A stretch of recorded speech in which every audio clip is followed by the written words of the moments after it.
بسم اللہ الرحمن الرحیم۔ حضرت علی رضی اللہ عنہ کا عدل و انصاف۔ حضرت شابی بیان کرتے ہیں کہ حضرت علی رضی اللہ عنہ بازار تشریف لے گئے تو انہوں نے دیکھا کہ ایک نصرانی ایک ذرہ بیچ رہا ہے۔ حضرت علی رضی اللہ عنہ نے اس ذرہ کو پہچان لیا اور فرمایا یہ ذرہ میری ہے، چلو میرے اور تمہارے درمیان مسلمانوں کا قاضی فیصلہ کرے گا۔ اور ان دنوں مسلمانوں کے قاضی حضرت شریح تھے۔ حضرت علی رضی اللہ عنہ نے ہی ان کو قاضی بنایا تھا۔ جب قاضی شریح نے امیر المؤمنین کو دیکھا تو اپنی مجلس سے کھڑے ہو گئے اور حضرت علی رضی اللہ عنہ کو اپنی جگہ بٹھایا اور خود ان کے سامنے اس نصرانی کے پہلو میں بیٹھ گئے۔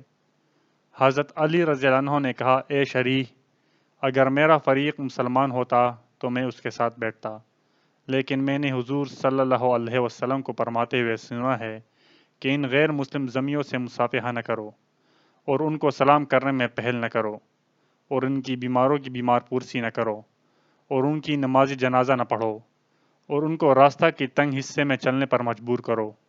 انہیں چھوٹا بنا کر رکھو جیسا کہ اللہ نے انہیں چھوٹا بنایا ہے۔ اے شریح، میرے اور اس کے درمیان فیصلہ کرو۔ حضرت شریح رضی اللہ عنہ نے کہا، اے امیر المؤمنین، آپ کیا کہتے ہیں؟ حضرت علی رضی اللہ عنہ نے کہا، یہ ذرہ میری ہے، کافی عرصہ پہلا یہ کہیں گر گئی تھی۔ حضرت شریح رضی اللہ عنہ نے کہا، اے نصرانی، تم کیا کہتے ہو؟ اس نے کہا، میں یہ نہیں کہتا کہ امیر المومنین غلط کہہ رہے ہیں، لیکن یہ ذرہ میری ہے۔ حضرت شریح رضی اللہ عنہ نے کہا، میرا فیصلہ یہ ہے کہ یہ ذرہ اس سے نہیں لی جا سکتی کیونکہ آپ کے پاس گواہ نہیں۔ حضرت علی رضی اللہ عنہ نے کہا، قاضی شریح نے ٹھیک فیصلہ کیا ہے۔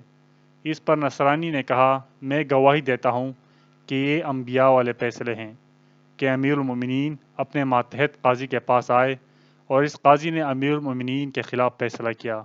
اے امیر المومنین، اللہ کی قسم، یہ ذرہ آپ کی ہے، آپ کے پیچھے میں چل رہا تھا، آپ کے خاکی رنگ کے اونٹ سے گری تھی جسے میں نے اٹھا لیا تھا۔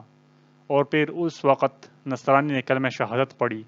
اس پر حضرت علی رضی اللہ عنہ نے کہا، جب تم مسلمان ہو ہی گئے ہو تو اب یہ ذرہ تمہاری ہی ہے، اور اسے ایک گھوڑا بھی دیا۔